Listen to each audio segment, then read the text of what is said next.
आप सभी का अभिवादन। धन्यवाद doctor Anil.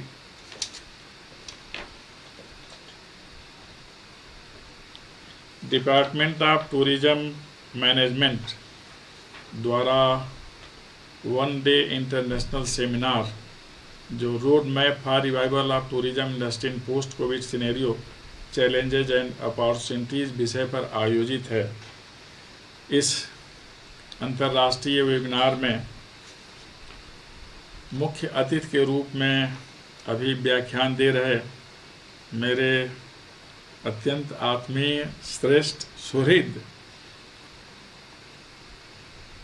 Mitra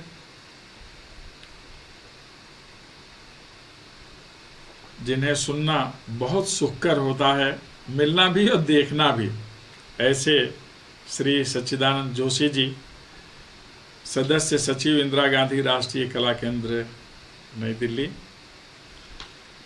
faculty of commerce and management के डीन और इस सेमिनार के डायरेक्टर प्रिय professor Ajay Wagh ji, seminar coordinator doctor Jitendra Mohan Mishra ji, जिन्होंने इस विभाग को काफ़ी ख्याति दे रखी है, डॉक्टर ज्ञानेंद्र BS जौहरी जी जो इसके कन्वेनर हैं और बहुत मृदुल स्वभाव के भी हैं, पर्यटन के लिए बहुत ज़्यादा आवश्यक ऐसा होना, ऑर्गेनाइजिंग सचिव और जो संचालन कर रहे हैं डॉक्टर अनिल कुमार टमटा, एक और ऑर्गेनाइजिंग सेक्रेटरी हैं इसी क्रम में डॉक्टर रोहित रविंद्र बोरीकर जी। दो विशेष लोग इस डिजिटल प्लेटफॉर्म पर दिख रहे हैं विदेश से, मैडम एजिटा लिविना और मिस्टर डेरियस लुटिकास। इनके अतिरिक्त और जो लोग भी इस समय इस अंतर्राष्ट्रीय वेबिनार में हम सबसे संबद्ध हैं, प्रतिभागी के रूप में इस कार्यक्रम के, सहभागी के रूप में इस कार्यक्रम के, वक्ता के रूप में, श्रोता के रूप में या दर्शक के रूप में, तथा हमारा टेक्निकल स्टाफ, मुझे अतिशय प्रसन्नता है कि एक बहुत ज़्यादा सामयिक विषय पर परिचर्चा के लिए हम लोग एकत्र हुए हैं। और बहुत अच्छी बात हम लोग सुन रहे थे जोशी जी से, अभी लग रहा था थोड़ी देर और कहते, लेकिन व्यस्तताएं होती हैं और इसीलिए मैंने उनसे अनुरोध किया है आगे और हमसे संबद्ध होंगे, इस विषय पर विशद व्याख्यान उनका होगा, जो इसका शीर्षक है road map for revival of tourism industry in post Covid scenario challenges and opportunities.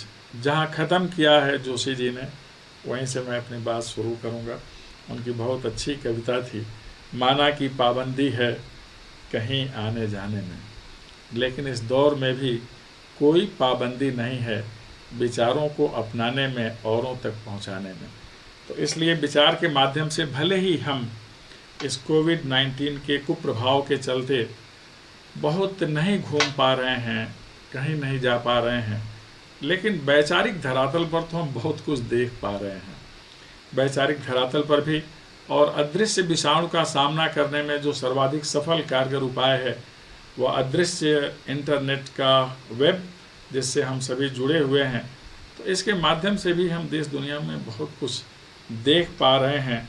और जो अपना मीडिया तंत्र है, इलेक्ट्रॉनिक मीडिया विशेष रूप से, उसके माध्यम से भी दुनिया की हलचल, गतिविधियाँ, घटनाक्रम, स्थल हम बहुत कुछ देख पा रहे हैं। तो पूर्ण विराम तो नहीं है, काम अवश्य है आने जाने पर, बहुत कुछ देखने पर और समझने पर। एक बहुत अच्छी बात उन्होंने किया था अपने यहाँ से, जब वैदिक परंपरा से लेकर और विद्यमान तक की चर्चा हुई पर्यटन के संदर्भ में, उसमें एक महत्वपूर्ण बात थी कि हम लोग मानकर चलते हैं, हमारे यहाँ की ऐसी परंपरा ही बन गई है कि जीवन के उत्तरार्ध में हम भ्रमण करने का काम करें, लेकिन ऐसा नहीं होना चाहिए। उत्तरार्ध में तो होना ही होना चाहिए, क्योंकि वो हमारी व्यवस्था में वो वानप्रस्थ है, वो भ्रमण का ही काल होता है, हमें भ्रमण करना ही चाहिए। लेकिन जब शरीर में ऊर्जा पर्याप्त रहे तो उस समय अवश्य दुनिया को देखने का काम करना चाहिए, और दुनिया को देखने से पहले अपने देश को देखने का काम करना चाहिए। हमारे यहाँ पर्यटन को लेकर के माध्यमिक विद्यालय में एक पर्यटन पर लेख पढ़ाया जाता है विद्यार्थियों को, उसकी 2 लाइनें बहुत महत्वपूर्ण हैं। सैर कर दुनिया की गाफिल, जिंदगानी फिर कहाँ, जिंदगानी गर रही तो नौजवानी फिर कहाँ। हमें दुनिया का भ्रमण करना चाहिए, क्योंकि यह जिंदगानी पुनः मिलनी है कि नहीं मिलनी है इसका हमें बोध नहीं है। अगर यह बची भी रहे तो नौजवानी रह पाएगी कि नहीं यह निश्चित नहीं है, क्योंकि समय के साथ शरीर ढलती है, मन नहीं थकता है लेकिन शरीर थक जाती है। इसलिए कोशिश करना चाहिए अनथक स्थिति में ही हम आगे की ओर यात्रा करते रहें, देश दुनिया को देखते रहें। अपने देश को कहा जाता है धन्यास्तुते भारत भूमि भागे, स्वर्गाप वर्गास्मत् भूते। ये जो हमारा भारत भूमि है स्वर्ग से भी श्रेष्ठ है, जहाँ आने के लिए देवता भी तरसते रहते हैं। हमारे देश में एक स्थान है कश्मीर, हमारा शिखर क्षेत्र है, आप नक्शे में देखेंगे तो उसे धरा पर स्वर्ग कहा जाता है। जहाँ जाने के लिए हर आदमी सोचता है वहाँ जाना बहुत ज़्यादा सुखकर होता है। उसी का एक अंश लद्दाख है, जिसकी पैंगोंग झील है जो देखते ही बनती है। और हम जहाँ बैठे हैं, हम लोगों का सौभाग्य है कि हमारे विश्वविद्यालय का जो विस्तार क्षेत्र है इस देश के संपूर्ण स्थलों तक है, उसमें लद्दाख भी समाहित है, केरल भी समाहित है। केरल को देवभूमि कहा जाता है और जो उत्तराखंड है उसे भी देवभूमि कहते हैं। देवभूमि, देवारण्य, देवांचल, बहुत सारे स्थान हैं जहाँ मानते हैं कि हम तो जाने के लिए भगवान की ओर से अधिकृत होकर के आए हैं, लेकिन जो इस धरा के लोग नहीं हैं, किसी और धाम के लोग हैं, वो अभी यहाँ आते हैं, घूमते हैं और घूमना चाहते हैं। ये भारत भूमि की विशेषता है। मेरा आशय था 1 डे इंटरनेशनल सेमिनार से कि हम इस टूरिज्म को जो अब उद्योग का रूप ले चुका है इसे कैसे रिवाइव करें। वस्तुतः अभी तो पोस्ट कोविड फेज नहीं आया, लेकिन जो विपदा का दौर होता है, आपदा का दौर होता है, संक्रमण का दौर होता है, वह कभी भी अस्थायी नहीं होता। तो निश्चित रूप से इसका समापन होना ही होना है। कब तक होगा यह अभी दावे के साथ नहीं कहा जा सकता, लेकिन इसके लिए बहुत ज़्यादा प्रयास हो रहा है। इस कोविड-19 के चलते सारे उद्योगों पर प्रभाव पड़ा और सबसे ज़्यादा प्रभाव इस टूरिज्म इंडस्ट्री पर पड़ा, जिसके चलते गमनागमन थम सा गया है। हर व्यक्ति की आकांक्षा होती है कि हम अपने परिवेश को जानें, जो वैश्विक परिदृश्य है उसे पहचानें, जो पर्यावरण है वहाँ तक हमारी पहुँच हो जाए। इसलिए घूमने का मन तो होता ही होता है। रिवाइवल के लिए जो जरूरी है कि पहले यातायात के साधन शुरू हों। जब तक यातायात के साधन शुरू नहीं होंगे फिर यह पर्यटन उद्योग गति प्राप्त नहीं करे, इसमें गति नहीं आएगी। यह थमा हुआ है न केवल राष्ट्र के स्तर पर अपितु विश्व के स्तर पर। इसकी हमें बहुत ज़्यादा आवश्यकता भी है। पर्यटन के माध्यम से वस्तुतः हम अपने समाज को समझते हैं, अपनी विविध संस्कृतियों को समझते हैं, सभ्यता को समझते हैं, संस्कार को समझते हैं और विश्व में व्यापक फलक पर और राष्ट्र में एक निश्चित संदर्भ में हम सर्वत्र क्या हो रहा है इसकी जानकारी ले पाते हैं। हम लोग बहुधा कहते हैं कि हमारा राष्ट्र सारे जहां से अच्छा है, सारे जहां से अच्छा हिंदुस्तान हमारा। लेकिन बहुत कम ऐसे लोग होंगे इस राष्ट्र में जो अपने जीवन काल में ही संपूर्ण भारत को देख पाते होंगे। इसलिए जब भी कहीं पर्यटन से संबंधित परिचर्चा होती है तो मेरा एक आग्रह होता है कि स्नातक होते होते हर विद्यार्थी को भारत की सीमा का भ्रमण अवश्य कर लेना चाहिए। इसके लिए विश्वविद्यालय स्तर से भी सहयोग मिलना चाहिए और विशेष करके भारत सरकार की कोई ऐसी योजना आनी चाहिए कि सभी स्नातकों को कम से कम भारत की सीमा देखने का सुअवसर अवश्य मिले। और इस पर्यटन को भी इसीलिए एक विभाग तो है ही, डिग्री के साथ भी कहीं न कहीं भारत भ्रमण को जोड़ना चाहिए। शायद इससे हम अपने जीवन काल में ही संपूर्ण भारत को देख सकें।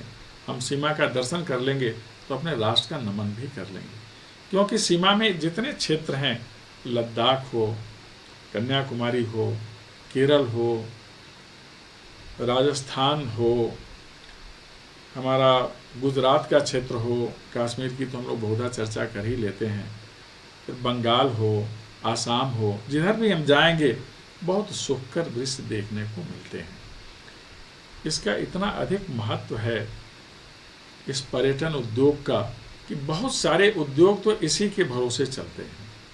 जैसे यातायात, आवागमन के साधन, इसके मूल में पर्यटन उद्योग की बहुत बड़ी भूमिका है। होटल उद्योग, उसके मूल में पर्यटन उद्योग की बहुत बड़ी भूमिका है। सबसे बढ़कर विज्ञापन की दुनिया में भी पर्यटन की बहुत बड़ी भूमिका है। विज्ञापन के माध्यम से टूरिस्ट प्लेस दिखाए जाते हैं, क्या क्या वहाँ की खूबियाँ हैं, खामियाँ हैं, यह दिखलाया जाता है। तो कम से कम इतने क्षेत्रों में, होटल क्षेत्र में, विज्ञापन के क्षेत्र में, यातायात के क्षेत्र में बहुत सारे रोजगार के अवसर भी सृजित हो जाते हैं। साहित्य के क्षेत्र में भी इस पर्यटन की बहुत बड़ी भूमिका है। इसी के माध्यम से हमें वह स्थान प्राप्त होते हैं जहाँ जाकर हम एकांत भाव में साधना कर लेते हैं और इस साधना में बहुत कुछ लिख लेते हैं, यात्रा वृतांत। इसमें भी बहुत कुछ मिल जाता है। साहित्य जगत को, सृजनात्मक प्रवृत्ति को भी यह बढ़ावा देता है। इसी के माध्यम से हम जानते हैं कला वस्तुतः है क्या, स्थापत्य वस्तुतः है क्या, हमारी परंपराएं वस्तुतः हैं क्या, खान पान के उपक्रम इस देश में हैं क्या। जब हम पूर्व से पश्चिम, उत्तर से दक्षिण की यात्रा करते हैं तो इस सब का बोध होता है। सामाजिक समरसता का भाव बना रहे, ये हमारा लक्ष्य है, व्यवहार है। लेकिन सामाजिक सामीप्य के लिए, सामाजिक संगुप्फन के लिए और सामाजिक सहृदयता के लिए पर्यटन की बहुत बड़ी आवश्यकता होती है। हम एक क्षेत्र से दूसरे क्षेत्र में जाते हैं तो वहाँ के समाज से हम घुल मिल जाते हैं। वहाँ के लोग हमें समझते हैं। जब हमारे पास आते हैं तो हमारे अतिथि होते हैं जो देवता की तरह होते हैं। हम उनके बीच में इसी भाव से जाते हैं। भाषा का विस्तार होता है, बोलियों का व्यवहार होता है। भाषा, बोली आंचलिक से आगे बढ़कर यह राष्ट्रीय हो जाती है, यह वैश्विक हो जाती है। यह पर्यटन उद्योग की विशेषता है। इसके माध्यम से हमें बहुत कुछ मिल जाता है। विशेष करके कुछ ऐसे स्थल हैं जहाँ जाने पर लगता है कि आंखें धन्य हो गईं, जीवन धन्य हो गया। हमारे देश में ही ऐसे बहुत सारे स्थल हैं। हम क्यों मान लें कि स्विट्जरलैंड जो यूरोप में है वह सबसे सुंदर जगह है, उससे भी सुंदर हमारा कश्मीर है। आप उसे देखिए तो सही, कश्मीर की वादियाँ। आप उत्तराखंड में जाइए, फूलों की घाटी दुनिया में और कहीं नहीं मिलती हैं। दुनिया में जितने प्रकार के पुष्प हैं सब वहाँ मिल जाएंगे। सबसे सुगंधित पुष्प गुलबकावली आप अमरकंटक में आइए, रेवाखंड में आपको मिल जाएगा। यह सारी चीज़ें पर्यटन के माध्यम से ही हम देख सकते हैं। अजंता, एलोरा, एलिफेंटा, आप वहाँ जाइए, लगता है कि हमारी रचनाशीलता कितनी उत्तम कोट की है। आप खजुराहो जाइए, चिंतन, मनन और चित्रण तीनों का क्या संबंध है आप वहाँ जा कर के देख सकते हैं। आप अक्षरधाम के बारे में जानते हैं, आप वहाँ जाइए। शांत साधना का केंद्र तीर्थाटन होते हैं। आप गोरखपुर में गोरक्षनाथ मंदिर देखिए। ये सारी चीज़ें आप अमरकंटक में आकर के माँ नर्मदा का उद्गम स्थल देखिए।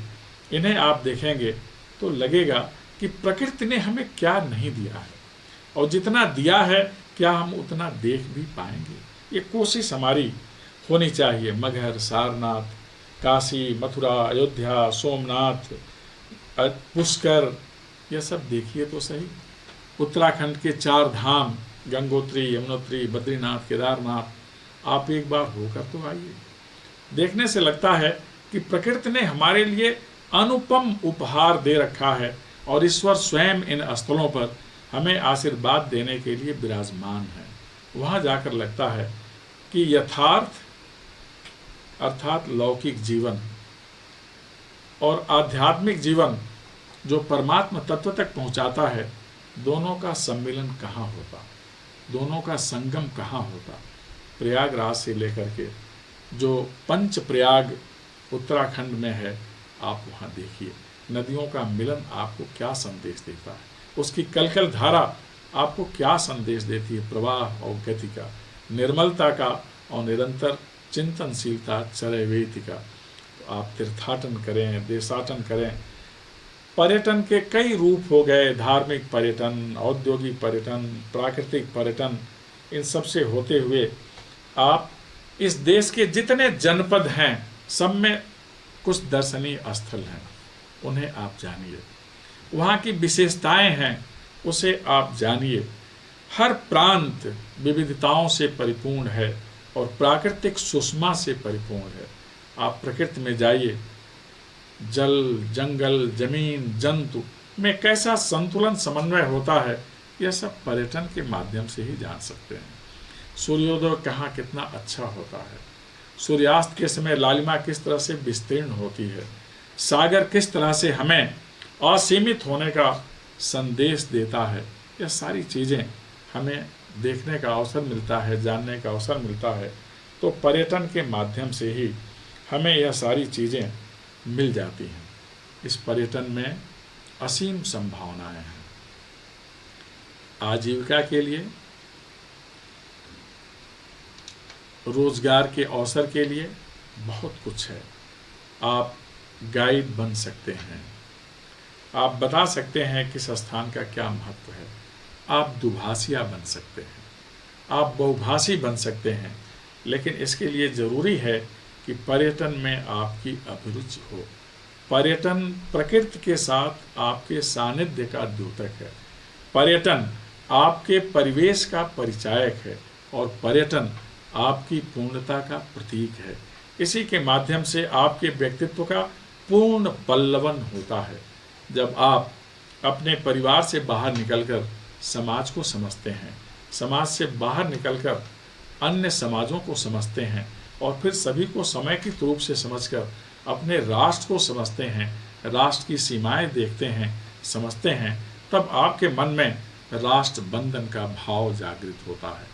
हम करें राष्ट्र का बंधन, हम करें राष्ट्र अभिनंदन। जहाँ ऐसा देश आपके पास सौभाग्य ने दिया है, जहाँ हर प्रकार की ऋतुएं हैं, आप पर्यटन के माध्यम से ऋतु चक्र का बोध करते हैं। आप पर्यटन के माध्यम से मौसम विज्ञान और विधा से जुड़ जाते हैं। इसलिए आज पर्यटन बहुत ज़्यादा आवश्यक है। न केवल आपको गति प्रदान करने में, प्रगति प्रदान करने में, विकास का अवसर प्रदान करने में, दुनिया को समझने का अवसर प्रदान करने में, अपितु स्वयं आपके वैचारिक फलक को असीमित और व्यापक बनाने में इसका बहुत बड़ा योगदान है। इसलिए आज ज़रूरत है कि जो सामयिक चुनौतियां उत्पन्न हो गई हैं कोविड-19 के चलते, इसके समाधान के उपाय हम खोजें। तो आवागमन के साधन अवरुद्ध हैं। हम जब मिलते हैं तो मानकर चलते हैं कि 2 गज की दूरी जरूरी है, हम मुंह ढक के चलें, लेकिन आँख नहीं ढकना है, आँख खोल कर रखना है और इससे दृश्य हमें दिखलाई देते हैं। हम रश्मियों से, सूर्य की लालिमा से, सूर्य की आभा से अपने को जोड़ लेते हैं। इसलिए हम अवश्य देखें क्या कुछ घटित हो रहा है और सोचें कैसा घटित होना चाहिए। और इसी के लिए आज जो चुनौती बन गई है कि आवागमन के साधन बंद हैं, हम एक स्थान से दूसरे स्थान पर नहीं जा रहे। मनोरंजन के जो साधन हैं, स्वास्थ्य के लिए जो पार्क हैं, अथवा हम ऐसे जगह पर जाते हैं जैसे हमारे पड़ोसी देश में पोखरा है, अपने देश में कौसानी है, गोवा है, अमरकंटक है, अमरकंटक जिसे साधना भूमि कहते हैं। तो ऐसी जगहों पर जाने के लिए अभी बहुत सुगमता नहीं है। तो पहली चुनौती जो आवागमन के साधन हैं, ये फिर से संचालित हों। लेकिन उसमें दूसरी चुनौती है, उसमें किस तरह से हम मिलें बैठें, कितना दूर दूर हम रहें ताकि जीवन रक्षण हो सके। अभी कोरोना का कुप्रभाव बढ़ ही रहा है, घटा नहीं। जब तक इसके लिए कोई कारगर औषधि नहीं बन जाती तब तक सावधानी और सतर्कता की विशेष आवश्यकता है। और इस औषध के साथ अर्थात जब हमारे शरीर में प्रतिरोधक क्षमता बढ़ जाए और विषाणु का कुप्रभाव कम से कम समाप्त हो जाए, तब पुनः इस इंडस्ट्री में बूम आएगा। सबसे पहले बूम इसी इंडस्ट्री में आएगा, क्योंकि सबके मन में ललक रहेगी कि हम विभिन्न स्थलों को देखें कि इसका कैसा प्रभाव रहा है, फिर वहाँ नई जिंदगी कैसे शुरू हो रही है, कैसे प्रकृति फिर से लहलहा रही है, ये सब हमें देखना है। ये चुनौती एक तो आवागमन की है, दूसरे मन में जो भय भाव आ गया है कि हम बाहर निकलें तो क्या होगा। धीरे धीरे अब हमें इस विषाणु के साथ रहना है, इसके प्रकोप को कम करना है। इसलिए हम पता करें इस देश में कहाँ कहाँ वनौषधियाँ हैं या प्रकृति के उपादान है जिसे हम प्राप्त कर लें, ग्रहण कर लें, तो हमारी प्रतिरोधक क्षमता बढ़ जाएगी। जैसे अमरकंटक कोदो है, अमरकंटक शहद है, यहाँ और भी बहुत सारी चीज़ें हैं, गिलोय है। हम सबका प्रयोग करें। तुलसी पत्ता संपूर्ण भारत में है, तो हम इसका सेवन करें, अपनी प्रतिरोधक क्षमता बढ़ा लें, तो इस चुनौती का हम सामना कर पाएंगे और आने वाले दिनों में पुनः हमारा पर्यटन उद्योग फलने फूलने लगेगा और फिर विकास के अवसर शुरू हो जाएंगे, आय और आजीविका के अवसर पुनः शुरू हो जाएंगे और इस तरह यह उद्योग अन्य उद्योगों के लिए सहायता करने वाला भी उद्योग हो जाएगा, जिनकी चर्चा मैंने आरंभ में ही किया। होटल उद्योग, जो ट्रेवल एजेंसीज हैं उनमें जुड़े हुए लोग, फिर विज्ञापन की दुनिया, सबके लिए बहुत ज़्यादा उपादेय है। इसी के माध्यम से भाषा का विस्तार भी होता है, कई भाषाएं एक व्यक्ति सीख लेता है, उद्योगों में विभिन्न स्थलों पर उसे रोजगार के अवसर मिल जाते हैं। इसलिए ज़रूरी है कि हम पुनः मनसा तैयार हो जाएं कि अब हमें ये कोरोना बहुत दिनों तक निरुद्ध नहीं कर सकता। हम स्वयं प्राकृतिक उपादानों से, मेडिटेशन के माध्यम से, एजुकेशन के माध्यम से, जिससे हम आप सभी जुड़े हुए हैं, अपनी प्रतिरोधक क्षमता बढ़ाएं और निश्चिंत निर्विघ्न होकर हम पुनः दुनिया की यात्रा करें और सबसे पहले अपने देश की यात्रा करें, जो हमारे लिए सतत वंदनीय है और जिसके कारण हमारी पहचान है और जिसके चलते इस दुनिया में हमारा एक निश्चित स्थान है। आइए हम सभी मिलकर पुनः प्रयास करें कि पर्यटन उद्योग के माध्यम से आरंभ में भारत की एकता, सांस्कृतिक एकता, भौगोलिक एकता का जो प्रयास हमारे ऋषि मुनियों ने किया, आचार्यों ने किया, हम पुनः उस प्रयास को तेज करें। हमारे पास भौगोलिक एकता है, सांस्कृतिक एकता है, वैचारिक एकता है। हम इन एकताओं को इस तरह से और ज़्यादा मजबूती प्रदान करें कि वर्तमान विश्व में और आने वाले विश्व में भारत दुनिया की महानतम शक्ति बने। आप सभी ने ध्यानपूर्वक सुना, इसके लिए बहुत बहुत धन्यवाद। यह वेबिनार सफल हो, इसके लिए मेरी बहुत शुभकामनाएं।